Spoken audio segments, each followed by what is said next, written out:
My name's Frank Chester, and I was born in Hollywood, California, in 1939.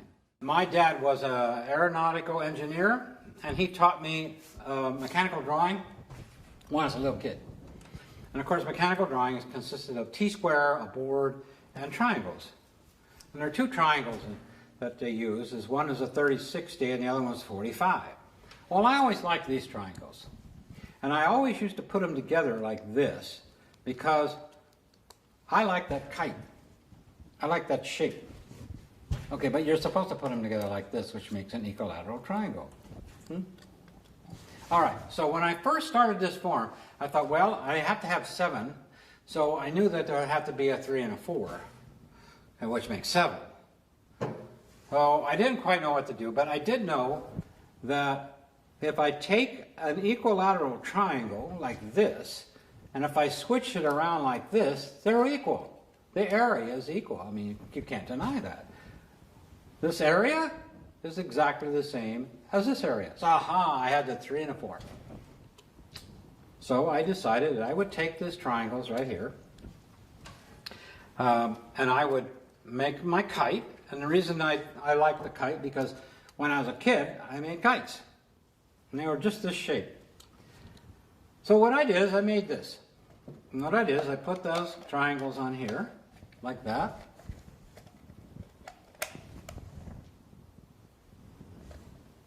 And then I did it over here. Same way. Follow me? I did that all the way around. They're in the red. So those little guys right there are that kite.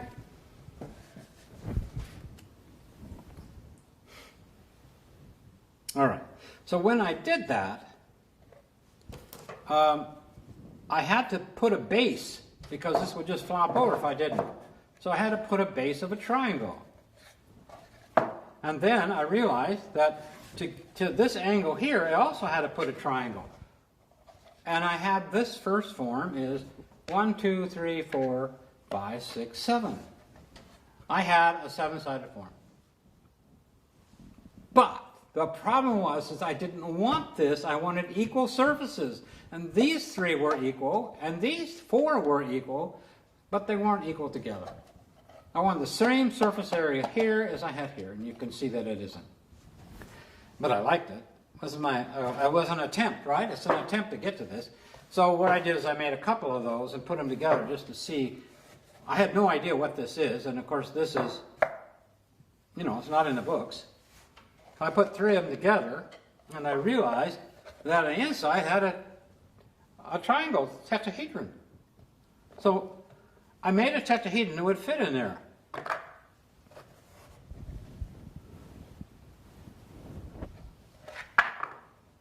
That's perfect. No matter where I put it in, it fills that hole. Then I'll put the other one on top, and I have a tetrahedron with a tetrahedron on the inside like this. That's called a dual, and that right there is geometrically been discovered thousands of years ago. All based on 7. No one ever thought of taking a tetrahedron apart like that and having it that size. But I wasn't happy. That wasn't what I wanted. Well, here I go. I decided that this working here geometrically, mathematically precise and so forth, I couldn't get it. I had to go to the artistic side. And so the first thing I did is I took and made 7 sticks the same length and the same distance apart, all the way around. That's how I started. That's a liquid amber seed in there. I push it into the seed holes and put mud around it to hold it in place. And that's what I discovered 14 years ago. What did I do? I noticed that this was a triangle. This was a triangle. They're all triangles. And so when you connect 7 points, same distance apart, same length, you've got 10 sides. 10 sides, not 7, 10. So then I knew that I probably bit off more than I thought it. But I was encouraged by this drawing here, or this picture. This picture is the inside of the first building that Rudolf Steiner designed, and these are capitals. There's 7 capitals. And this is the first one, and that's the one I really liked. And since I wanted to make something like that, but had 7 sides, like a sculpture. This is 7 all around a circle. That's not sculpture, it's reliefs. So this is what really inspired me. 2 years later, I started with this and a sticks and mud. Well, so when a mathematician asked a friend of mine, well, how did he find this form? And he says, well, he took 7 sticks in the mud and made it all equal. And the guy started laughing. So my friend said, well, why are you laughing? He says, because, where's he from? I said, oh, he's from, he's an American. He says, those people out there don't know what doesn't work. We know better than to try that. Because it doesn't work. Well, I don't know that. So next thing I did is I took 7 floaters, the little blobs that they use for fishing, usually half red and half white. I took 7 of them and I pushed them all together with a piece of clay in the middle, and I got this because I thought, hey, I'm going to get 7-sided form. Well, this is what I got. It's kind of cool because it's like a vertebrae, and it's a cool sculpture. But it's not quite what I'm after, is it? I want to go like this. Well, it didn't work, but one thing I did notice is that when you push the balls together, these two won't allow these two to come together, so they become gaps. There's a gap there, look at that. Those won't come together because these two prevent it. Does that make sense? These two won't allow these two to come together, so you get this gap. Okay. So I started from the center, the periphery, and then I went to the periphery, and I found out if I start with a sphere, why don't I just try carving out 7 volcanoes? So I did, and this is what I got. This is original, 14 years ago. This was the first 7-sided form. And what I did is when I carved the circles, there were 7 round circles. But when they came together, there was the gap. But artists don't care about gaps. We don't care. We care less. We just keep carving. And so when I kept carving, okay, and this gap started to go away. There's another gap. See, look, there's 2 big gaps. One here. When I started carving this, I found out that I had a shape that had 1, 2, 3, 4. And then I went over here and had 1, 2, 3. Oh, there was a 3 and a 4. I couldn't believe it. So then what I did was I saw that there was 2 triangles here, and 2 here, and 2 here. That made up that one. Then I saw over here that there was 1, 2, 3, 4, 5, 6. I thought, oh my gosh, there are 6 triangles all the way around this. So I counted up the triangles, and there were 42 triangles. So what did I do? I made all these triangles. And what I did was I put it together, and here it is. These are all the triangles. So what happened is there's a triangle here and here, and there's 2 down here. 1, 2, 3, 4, 5, 6. Then over here, there's 1, 2, 3, 4, 5, 6. And what I found out was that I had to straighten this one out. I had to push these 2 together. And when I did, they weren't bent anymore, and they turned into a kite. And so what I did is I put plaster of Paris in here, and plaster of Paris in here, and here, and here, and there's what filled up.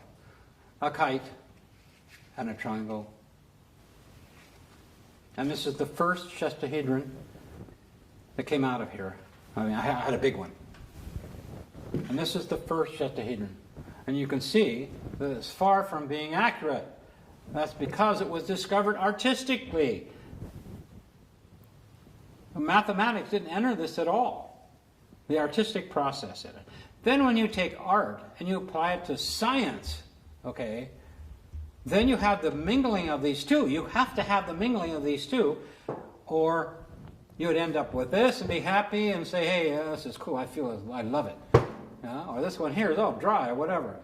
It's got to be these two together, because there's things inside this, there's things outside this that can be discovered. And this is how simple you need to be to start. That's all you have to do, is have a desire about something you want to do and stick with it for 14 years. I don't know about that, but that's what I did. And so you see the results of that work. And I taught for 32 years. I taught art, mathematics, welding, auto shop, plastics, woodworking, cabinet making, home construction, sculpture, all of these things I taught all that time. And I never could figure out, why did I have so many skills? It always confused me. Why can't I do all this stuff? Why isn't it that I'm not stuck with one thing and really good at it? I was good at, I can make anything. I can make anything today. Why? Because I learned how to do all these steps so that when I turned 60 and I was ready to do this, I never had to ask anybody's help. I could make anything. All right, this form has never been on the planet before. So it is new, and it has a relationship with every one of us that lives here, from the time we're born until the time we die. So I'm going to explain why I can say that. As this was discovered, it was not invented. And what that means is that something that's invented, usually you'll have a number of people inventing the same thing within a few weeks. But no one has ever come up with this since Earth started until today. And it's been 15 years and still no one has come up with this. So I'm going to talk to you about this today. I'm going to show you where it comes from. I'm going to show you how I discovered it. I can show you where it is. And I used a process to do that. So sacred geometry is very important because this was discovered artistically. And this was discovered through sacred geometry. So everyone wants to say, what is sacred geometry? Sacred geometry uses three tools, and here they are. A straight edge, a compass, and a pencil. That's all I used to find this form. This form has 7 equal surface areas. Exactly. So, this affects every single person on the planet. And this can change, bring a new consciousness to you if you understand it. And you will after this lecture, because I'm going to explain it thoroughly. All right, so let's start with sacred geometry. This is how I discovered the geometry based on this form. So this form comes from 3 stars. Here's one star. The other star, just so that you can see exactly where they are. Now, you're going to say, well, how does this come out of here? Well, the first place off is that everything that you see here was never measured. There are only 2 circles to take this construction here, and you don't have to measure it. All you have to know is the golden mean. So the golden mean is the basis of all this. So you're thinking, well, where is it? Right here.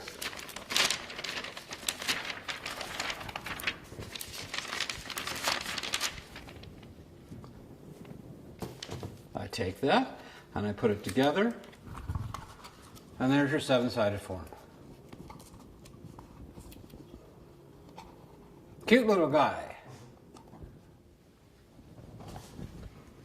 You can see where it came from.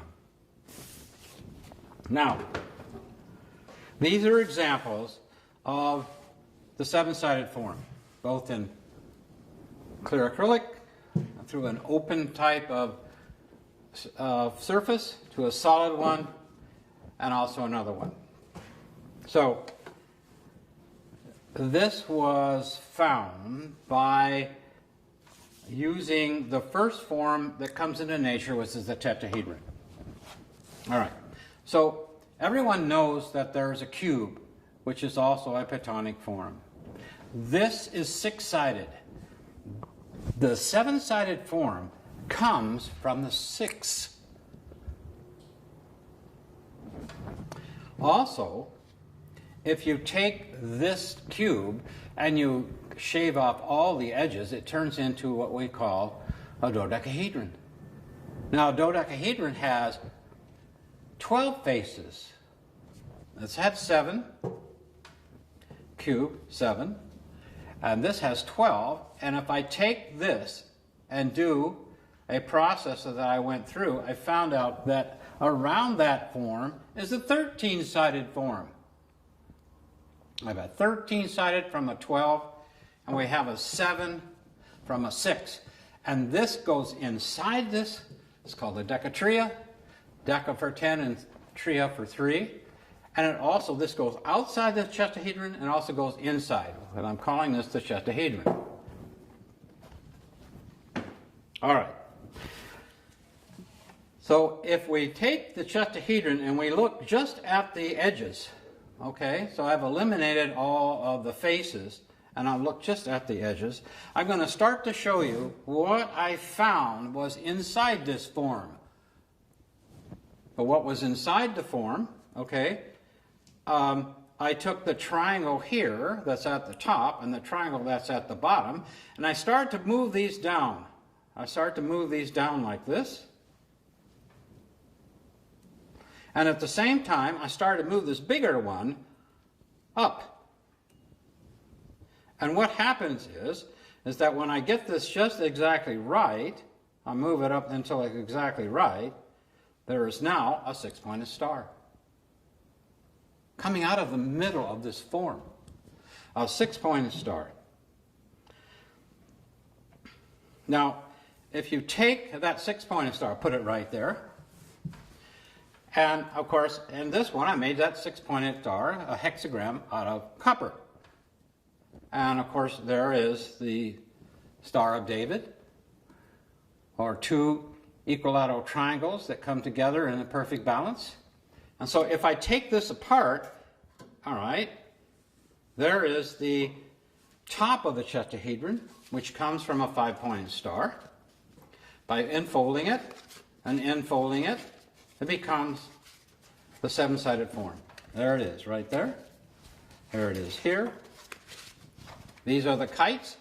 The kites come from a 5-pointed star. So these are the kites. Now, you notice that when I take this apart, there's the 6. Now the bottom part of this form comes from a tetrahedron. So if I open up a tetrahedron to a certain degree, like this, I can put this 7-sided form inside there, and that's the bottom part. So here's the top, here's the bottom. And the bottom also has 6. And it only can have 6 at a certain angle, because this distance from here to here and from here to here have to be equal, or you never get the 6. And when this opens up, it can only open up until a point where it becomes equal. This distance and this distance can only be at a certain point of opening this up. And then when I put them together, what's amazing is that they line up exactly at the same place, no matter where it goes together. It's the same place. So, if I take more of an advanced view of this form, I now have something inside. And what's inside is a cube. How can there possibly be a cube inside this? Well, I'll do this again. I'll take this down here like this, like I did before, these rubber bands, and you'll notice that when I bring it down, then it lines up with one triangle that's red. If I move this up,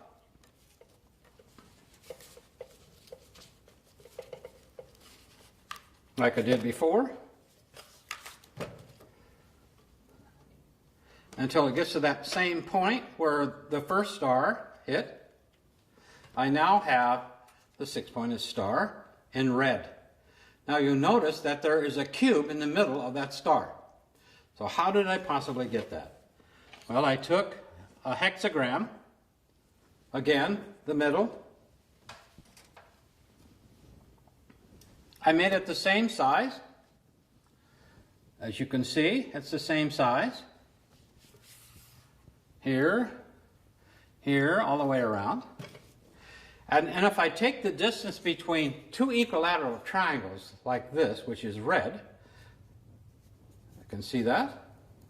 If I put this in the middle and stretch this out to 6, it becomes a perfect cube.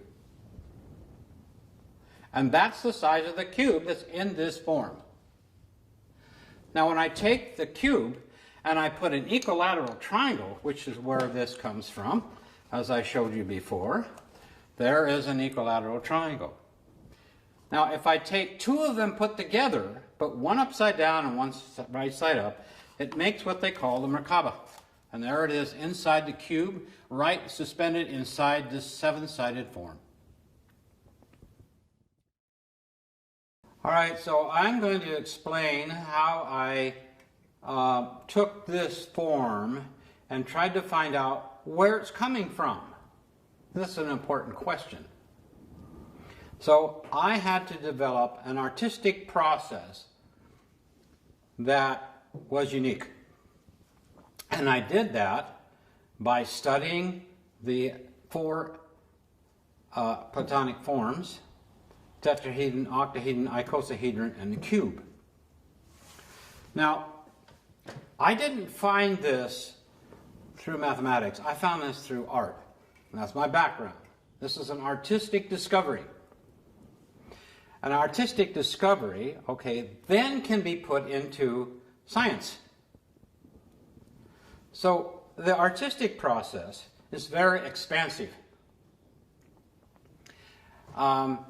And it can become very subjective. The other half of this, or the balance of the artistic process, is science.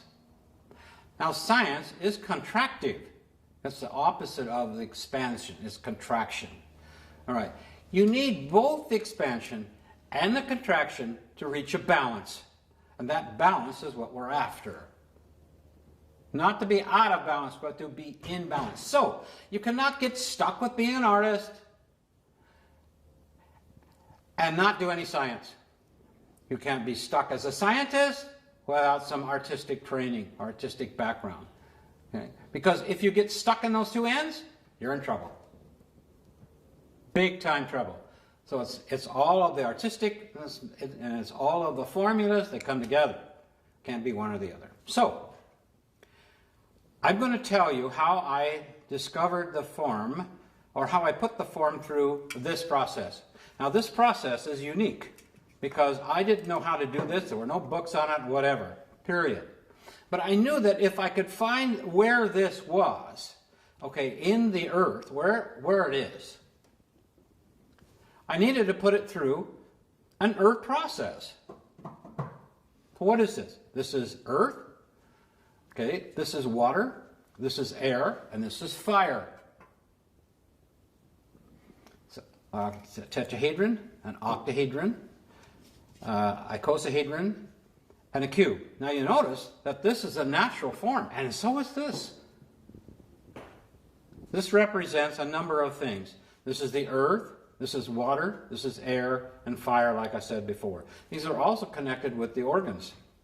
So these are archetypes. And we work with archetypes because they are very important to understand in relationship to how to find something here. Where is this? Is it a cube, or is it coming from water, or is it basically an air form, or is it fire? So here's what I did. I first studied the earth. And the earth is everything that's different. Everything that's different. So you have to compare this form to everything that's different. And of course, there's never been here before. It's never been here before because it was a discovery, not an invention. So I found out that one of the things that I could do is that this has 7 points. You can believe it. It's 7 points. It has 7 faces. They're all equal. There are 2 polygons. There's a triangle and what I call a kite, which you now know is one of the arms of a 5-pointed star. So, what I was able to do was I'm able to put 7 points, okay, into 6 faces. Now, how do you do that? Well, so it took a while, and I found out that it fits in a cube like this. There is this form inside a cube. And what I found out is that the base of the form touches this area of the cube, and one of the points touch a vertice at the very corner. But the other 3 touch the face. One here, and one here. And that's never been done before. So this was my Earth study. But this didn't indicate to me where it is or where it's from or whatever. So I had to go to the next process. The next process is water, which represents the icosahedron. So I had to figure out, well, how can I figure out what a water form, what do I do with water with this? So what I had found that worked was that I took the form and I put it into edges only.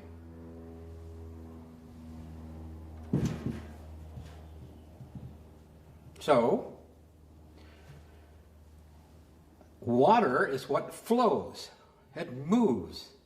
So I thought, well, how can I move this? This is a very strong form. I can't move it this way, I can't move it this way, whatever. The only thing I could do was to spin it. And so I spun it and it turned into a bell.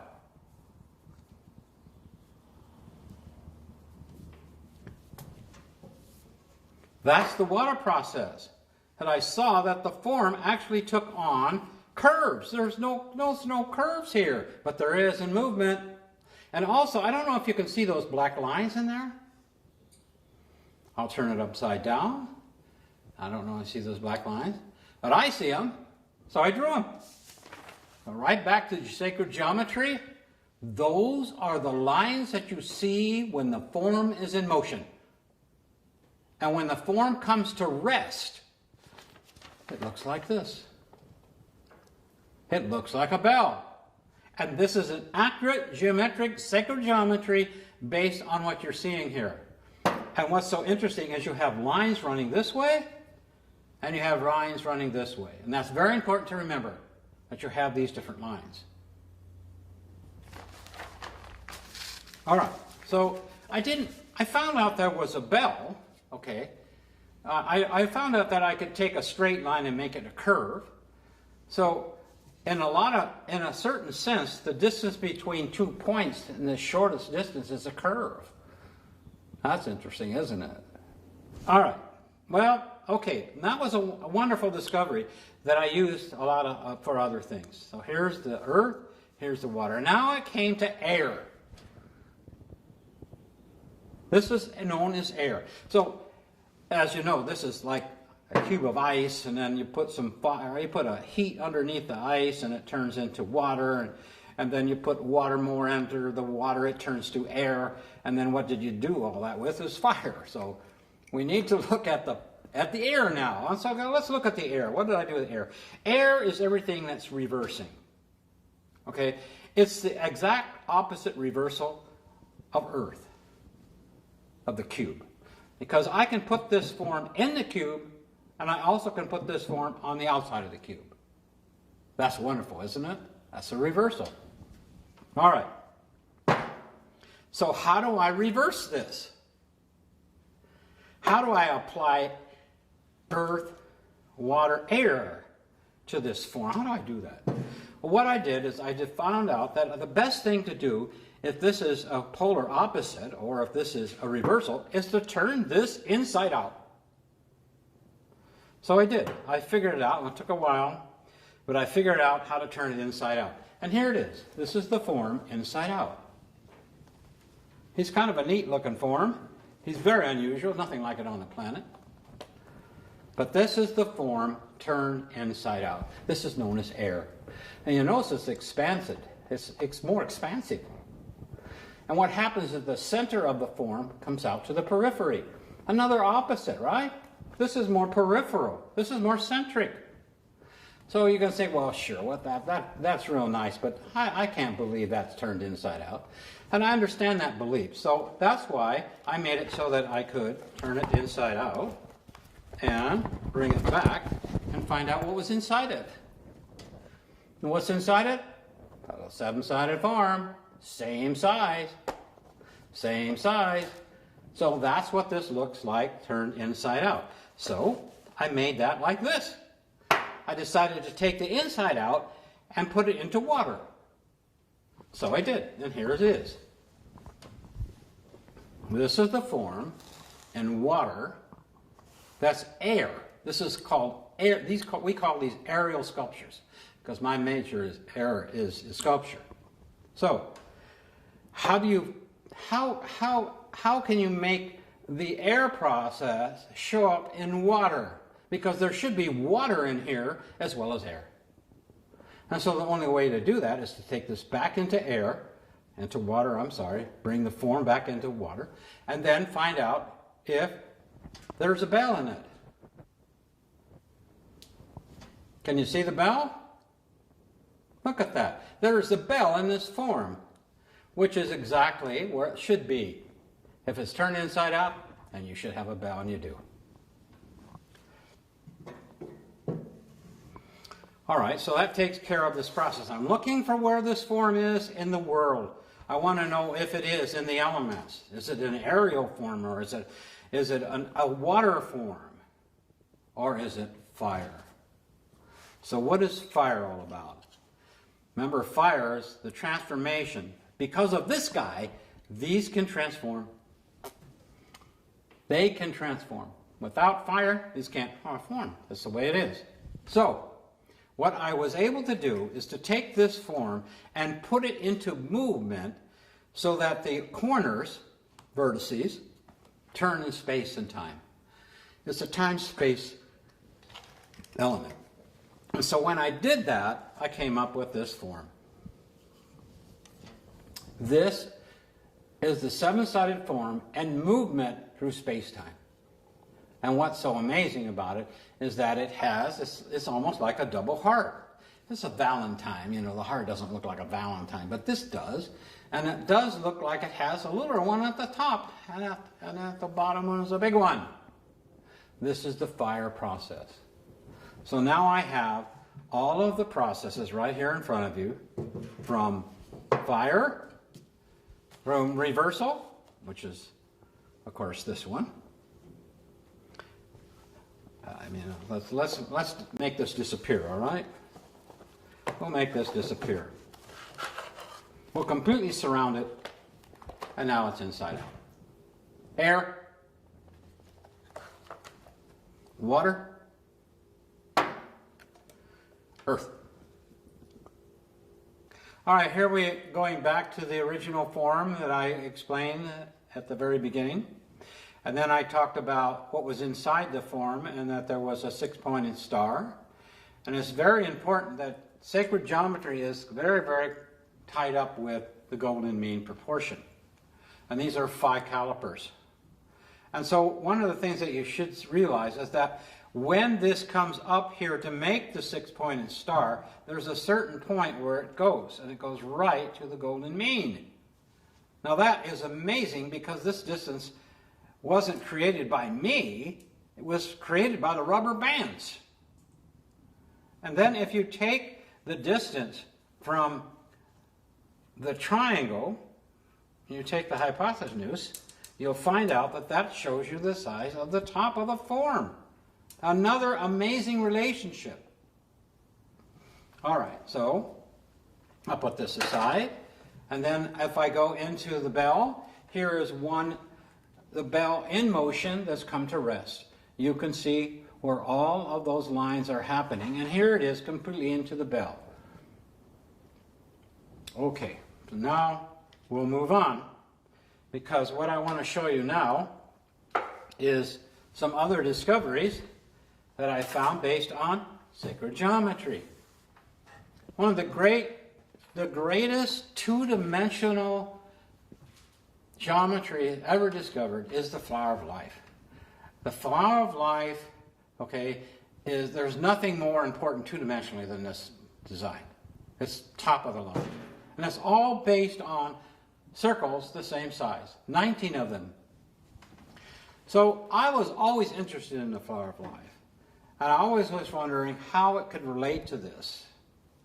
So I studied it in 2001, and I found that the top view fit, but that was as far as I could go. So then I took it up again over years and years and found out that the flower of life, in the very center of it, it's based on 6. So, of course, what went through my mind was that the 6-pointed star is in the middle of the chestahedron, or the 7-sided form. I thought I'd put it in the flower of life, and I did, and it fits. There it is. It's the 7-sided form is exactly, that 6-pointed star, okay, is right in the middle of the flower of life. So then I noticed that there were another abundance circles that were running around here, and of course the outside of the flower of life is where my hands are. So I tried to figure out what is this circle. Now, one of the things about the 7-sided form that's always disturbed me, until I found out why, that this star is not even. This distance from here is not the same as here, is it? That's not the same. This is higher than this. Well, I want this in the middle. That would be really cool, was it right in the middle. It's not. And I just have to live with it. So here's an example of it not being in the middle. You can see that the distance from here to here is shorter than from here to here. And then there's a circle. So then I thought, well, okay, can I take the 7-sided form, would it be possible for me to take this and put it into a sphere? That would be really great if I could. So I took this form, and you can see that there's the star, 6-pointed star, and also inside, okay, is the hexagram. So when I put it into a sphere, the middle of the 7-sided form is right in the equator of the sphere. So all of my concern about not being in the middle was a waste of time. Because what it is when you put it in a sphere, okay, it's exactly at the equator, the exact middle. That's amazing that happened. So when I had this form sitting in the flower of life, all right, so what is this circle? So I took a sphere. It's exactly the size of that circle. Now that touches the top of the chestahedron, or I call this the 7-sided form. And if I put the second half of this sphere on here and put it together, and now that flower of life, which is called in this case the seed of life, okay, is exactly in the middle of the sphere, and the bottom 3 points of the 7-sided form touch the bottom of the sphere, and the top touches the top. And now you have the 7-sided form, which I call the chestahedron, is in the middle of the sphere, and the 6 is exactly in the middle of that form. And then I thought, well, what is this outer circle all about? What about this circle here? All right, so I'm going to put this aside right here. So if you take a circle and you put the circle, the sphere, into a cube, okay, the faces of the cube, okay, should touch the sphere. It does. So if you look at this exactly straight on, you'll see a circle and a square. But when you put it three-dimensionally, the sphere and the cube now become a same relationship, except it touches the outer face. Now, this particular geometry is used also by another person. This person is a great artist. His name is Russell. Now, Russell used this exclusively and a lot of his geometry. His name is Walter Russell. I recommend you look him up. So what I had found out was that this square was in the outside of the larger circle.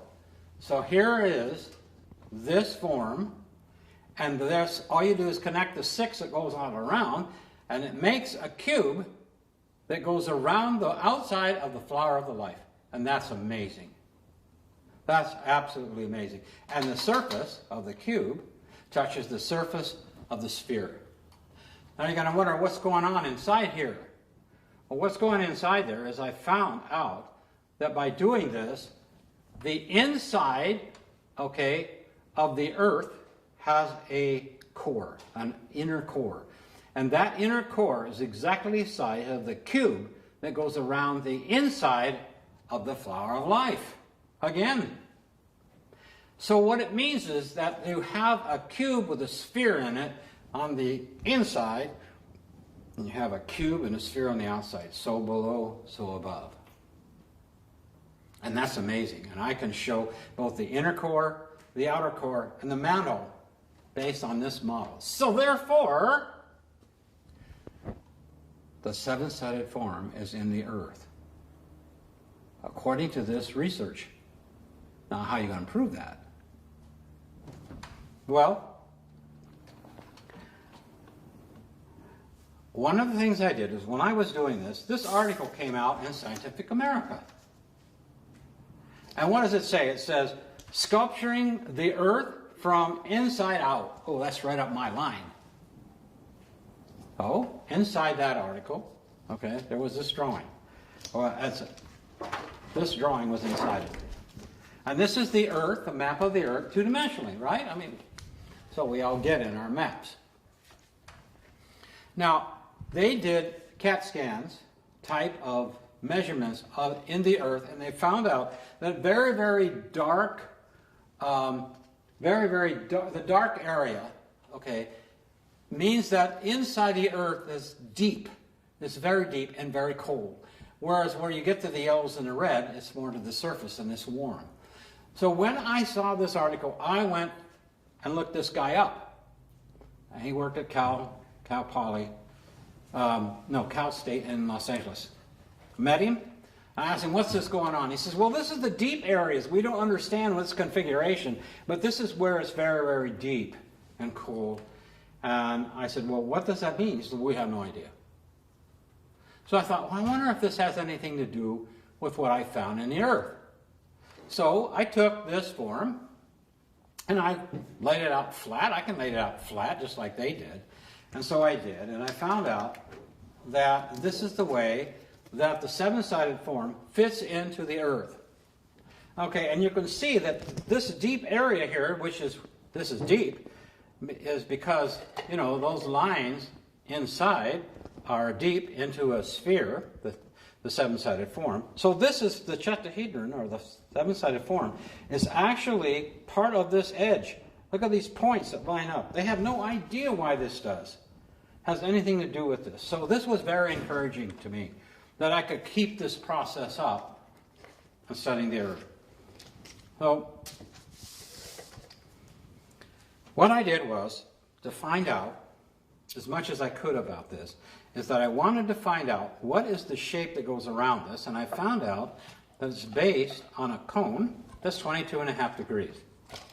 So this is the cone that goes around the tetrahedron, 22.5 degrees, and that same cone, this same cone, will also go inside. And you can see I made a hole here, so you can see that that point comes right to the point of the seven-sided form, and that's the same size circle. Now that's amazing that we have a cone that goes around the outside, and on the inside, exactly at 22.5 degrees. So if I take this out of here, you'll find out that this is from the same cone. I just cut it here, right? So that would fit here, and that would fit there. See how that works? So if I take this, and I put it in a sphere, and I take this, and put it in a sphere, There it is. I can take this one and I can drop it into that hole, which is exactly the size of the cone. I can drop it in there, and it has a little point, needs to be a little more, but there is a cone within a cone. So what I have found is that there is a ring around here that's very wide, but down here, the ring is the same size as the top. So when you see pictures of the aurora borealis, you'll see that the top and the bottom are the same size. Now they can't explain that. The scientists can't explain that. And so what is happening here is that at the top, the aurora borealis goes around between this ring and this ring. It makes an oval. But down here it doesn't do that. It doesn't ever make an oval, and the aurora borealis can go into that space, whereas the top, the aurora borealis never goes into this space. Never. This is always dark with the oval of aurora borealis. This is always more or less lit, but dark on the outside. This is the only explanation that anybody has come up to why that happens. So what I see is the aurora borealis comes in from the top, like this. There's an oval here. It comes into the top right here. That's why it's always black. When it reaches this point, it crosses over into this, and that lights this ring up, and then it comes back up. So the aurora borealis that you're seeing is energy not coming into there, it's just leaving. Now that's very interesting. And that's very interesting. It's made from the same cone. Same cone.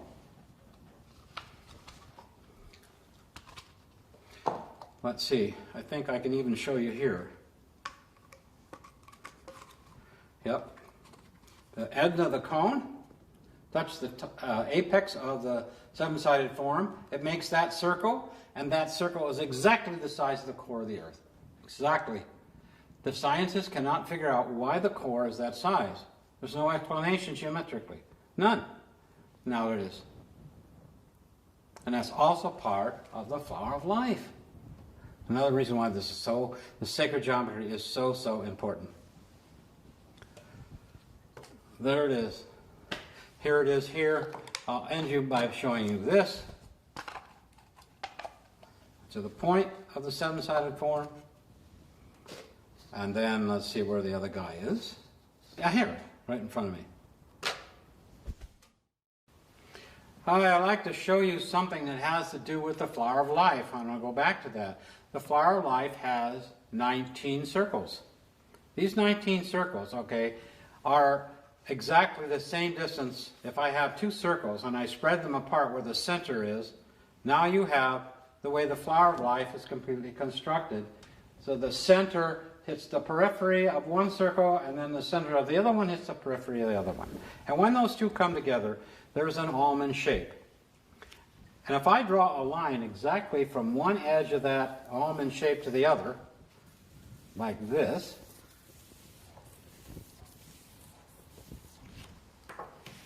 now you see that the red line is exactly between the two circles that are interrelated.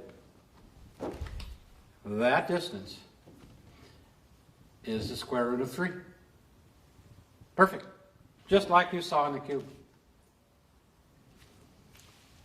So, if you try to remember this, I'm going to put this aside, and then I'm going to show you that inside the heart, there is a loop. It starts from the outside of the 180 degrees apart. It goes up across like this. It goes and it rolls around the back side of the heart, the myofibers, and runs back to the other side. Now these are the myofibers in here. Now I have not seen the research on what exactly it's supposed to do, but this is what it looks like. So where does that come from? You have to remember that this is the same cone that fits around the tetrahedron. Same cone. 22.5 degrees. So let's undo this and see what this is. We're going to undo this into a circle. This makes a circle. Same size circle that I started out with here. That line is root 3, the square root of 3. Now tell me that there's not geometry behind the human heart. Now, the only problem is that when I turn this into a cone, which I have to do, I'm going to show you this. This is the same size circle all the way through. Now, projective geometry, we take a plane and we run lines across it. That's what I did here. This is a plane, and I ran lines across it. So what I want to do is to make this into a cone. So if I make this into a cone, and this isn't in any of the books, and I make 2 cones, the lines become curvilinear. That's really amazing. But this won't fit over the tetrahedron yet. It's too big. So I have to do it some more. So let's take it and see what happens when I take and make 3 cones. Not just 2, which you just saw, but I make 3 cones. And when I make 3 cones, all of the lines are now triangles. Triangles. Believe that? That's 3 cones. 1, 2, 3. Still won't go over it. I mean, it's still too big. So now I'm going to take this and put it into 4. So here I go. Twist it into 4. And when I twist it into 4, it turns itself into all squares. Quadrilateral squares.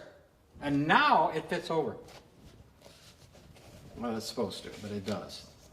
There. All squares, and it fits over the tetrahedron. Well, the problem with this is that the heart has 8 layers of myofibers. 8. This one has 4. So what that means is there's got to be 2 of these. 2 cones at 22.5 degrees, 4 each, which equals 8. So, what do we do about that? Well, I know I could get 4 out of this, and I know I can get 4 out of this. There's 4 cones, there's a cone in here that's 4, and a cone in here that's 4, and if I put them together and twist them together, they're 8. So, what I did was I put that into paper,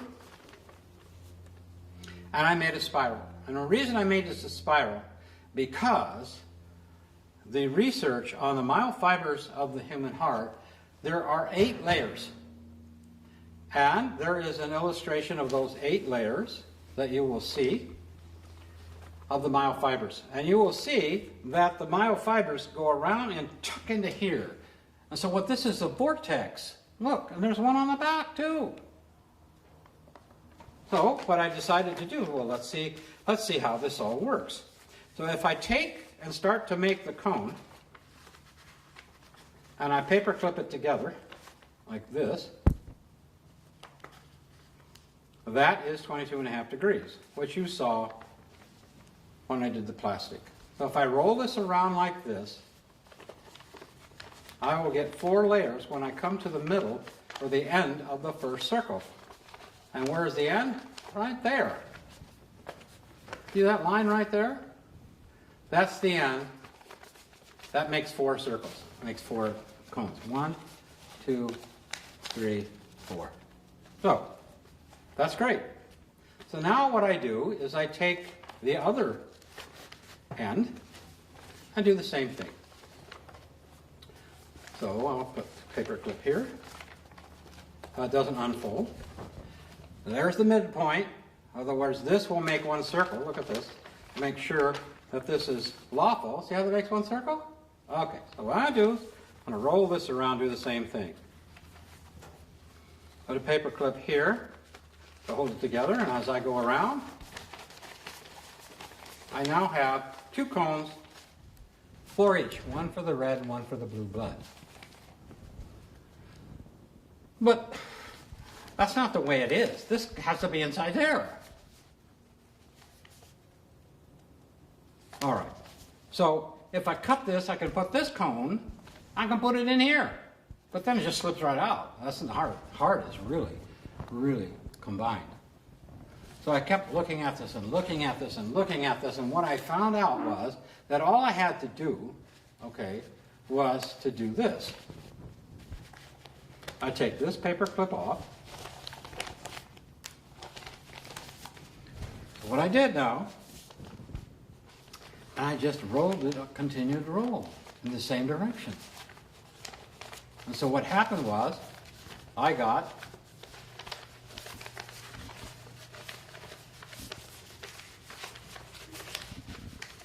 an 8-layer cone at 22.5 degrees.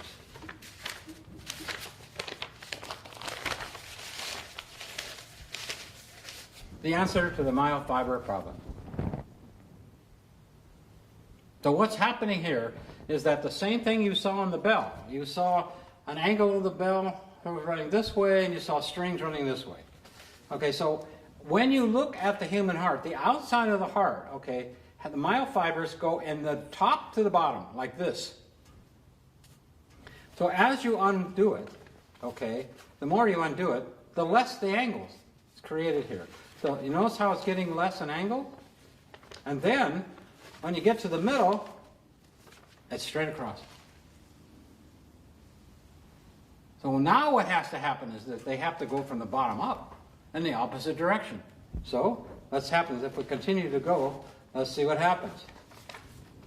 They're still pretty flat, because that's the midpoint. Now look what they're doing. They're starting to go up in the opposite direction. And now look how much steeper they are, completely opposite, like the bell. The lines are completely the opposite, and there is the last cone is completely opposite. That's a major discovery about the human heart. Here we go again. We put the chestahedron now, which we know this belongs in the chest, we put it into edges again, like we did before, which when you spin turns into a bell. Now, what I did was I split all the lines in half. Okay, so this is one line, this one line, but I cut them in half. And so I want to separate them. And when I separate them, remember, this is a 7-sided form. And if I separated it, okay, it takes a little while, I can separate all the lines and I get this form, and this one. So here we have, geometrically, as a symbol, the beat, the rhythm. Boom, boom, boom, boom. Okay, that's one thing you can look at here. And then what's so amazing is that the other two are spinning in opposite directions.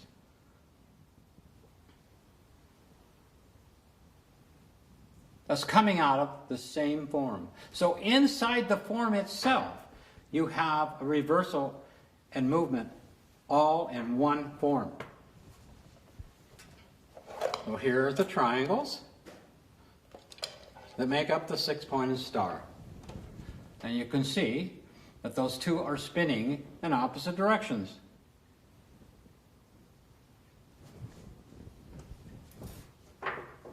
Another indication that we have a reversal of the heart moving to the right and moving to the left.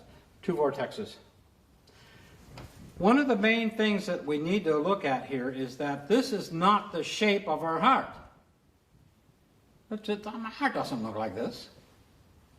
So I had to go into to find out how to make a geometric form organic. So this is how I did it. I put this into lines again, and I dipped it in soap, and I blew a bubble. And inside this form, there is a bubble, and this is what it looks like.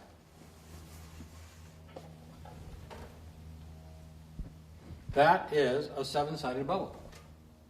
And if you look at any of the images of the left ventricle of the human heart, you will see that it's round on the top, it slopes down like this, and it comes to a point. And it's 3. 1, 2, 3. It looks like this. This is what the left ventricle looks like. Now the right ventricle and left ventricle are different because one is collapsed. The right side of the heart is a collapsed vortex. This is a vortex that I can put into a vortex machine. Now, what happens is this part of the heart is accelerating, the vortex, and this part is deaccelerating. So this is slowing down and this is speeding up. Again, that the heart is a perfect balance between acceleration and deacceleration. So, this is really how the bubble looks when it is in the cube. It has edges because there's a plane of soap that goes to the part of the tetrahedron. But once that soap is broken, these edges become round. And that's why this is the final shape of this seven-sided form. Now, I put this form into a vortex, and then I tilted the form at 36 degrees, because I knew that's what angle it sits in the heart, that sits in the body, how the heart, at 36 degrees approximately. And I found out that the vortex goes around this form, okay, and distorts the vortex. So I put it in there, I put the bell in first, and I put it inside the vortex, 36 degrees, and then I filled in all of the spots that the vortex was taking, and this is what it looks like. That is the other vortex, so they're exactly the same size as the red one. It's upside down. So if you look at that, that is right there, the right ventricle. This is the left ventricle. This is the right ventricle. And this space right here, if you fill this up with sand and pour it out, and you fill this up with sand, it's the same amount of sand. And you can see that if you look at any of the heart research, you can see that where this joins, where the right and the left join, it has that curve. And it goes a little bit beyond the edge here. And that's exactly what the vortex is doing. It doesn't just end on this line right here. It kind of overlaps it a little bit.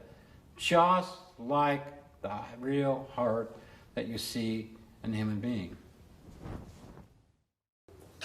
One of the things I discovered is when I put it into a cube, I divided the cube into 16 squares. And therefore, I found out where these corners hit. So if I knew where these corners hit,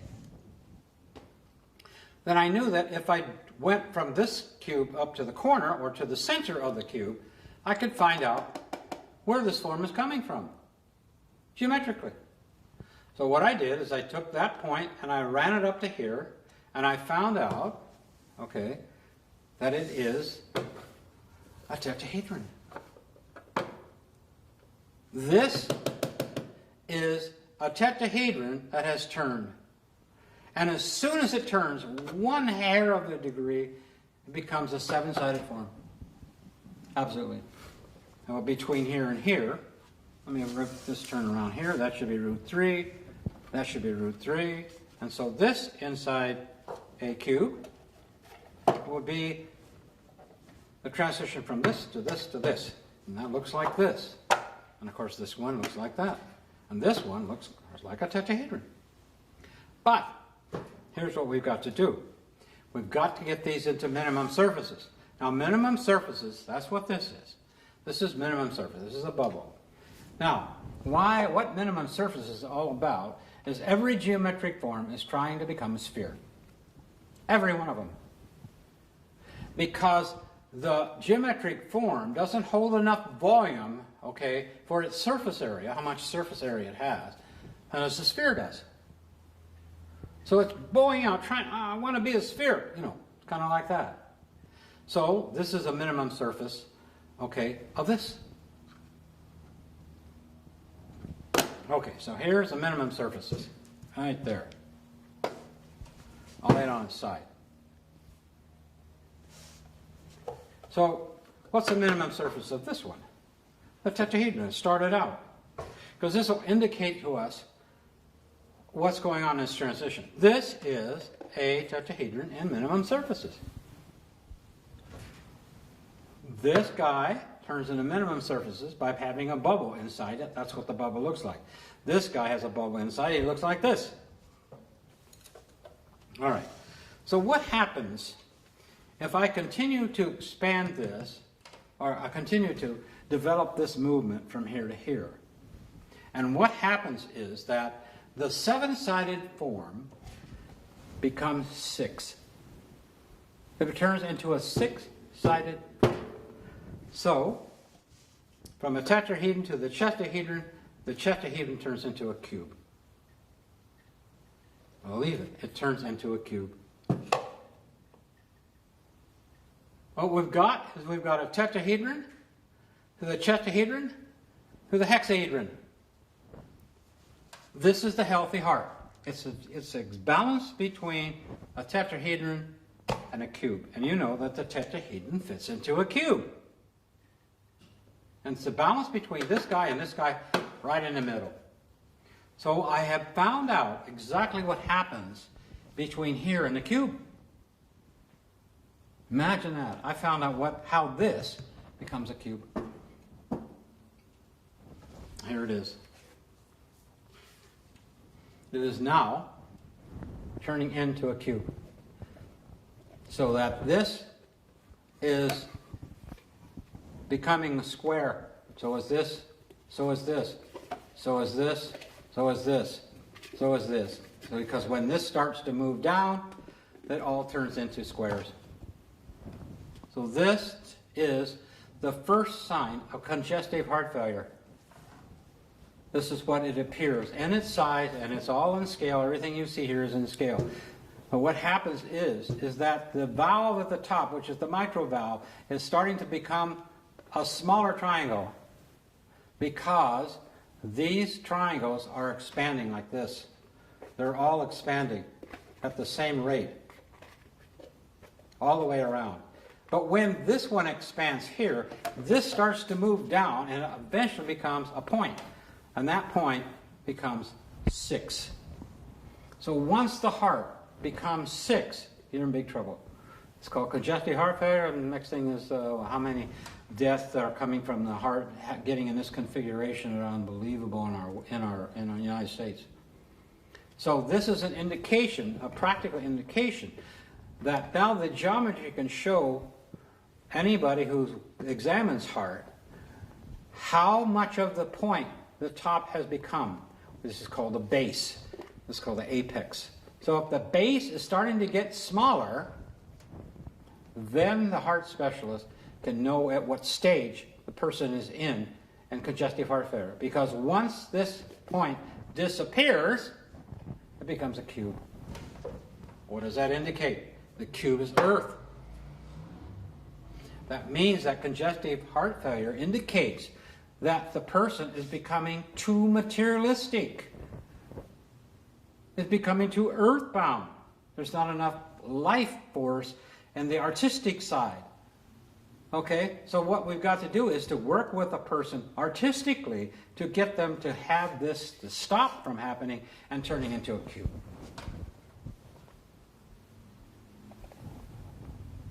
That affects everyone on the planet. That is what's so important about this form and where it's headed. It becomes congested.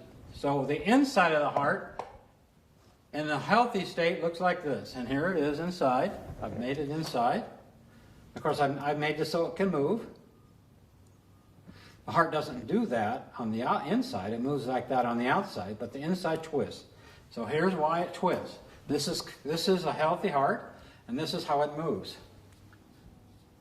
That's inside down, not on the outside, but the inside. Congestive heart failure looks like this. There's not enough movement. And that's why it gets congested. So here's the difference between the healthy heart and the congested heart. Here it is. This is becoming a cube.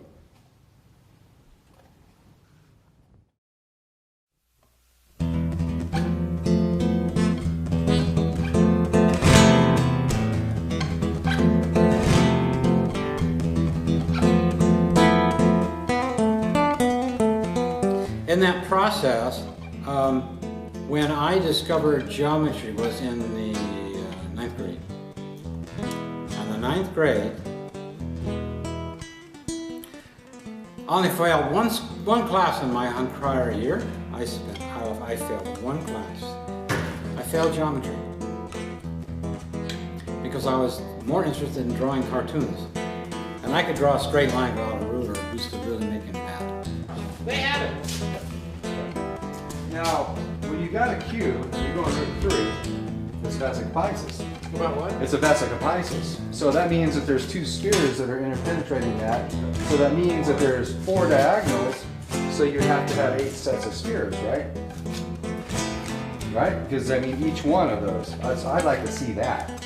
You know what I mean? 4 diagonals. Each diagonal's got a vesica-Pisces. So I'd like to see this cube. Oh, just with keep overlapping the vesica-Pisces on top of it. every way, all the way around Three-dimensional. the cube. The three-dimensional. The 4 diagonals. Yes. I'd like to see that. We gotta build that. Yeah, that's a great. That's great. So I brought in Russell for you guys. Yeah. That was awesome. And you brought in I wanted to do that. I didn't know how Yeah. to do it, but I wanted to do it. Perfect. Came in, just Because, you know, slid it right in there. you have a lot of people who are into Russell, and that's Yeah. very important. Yeah. These They're things in you. aren't separated. You know, I'm not separated from these things. You're tapping into Guys some, the aren't same separated. divine illumination that he tapped into. Well, it's all That's right. cosmic knowledge.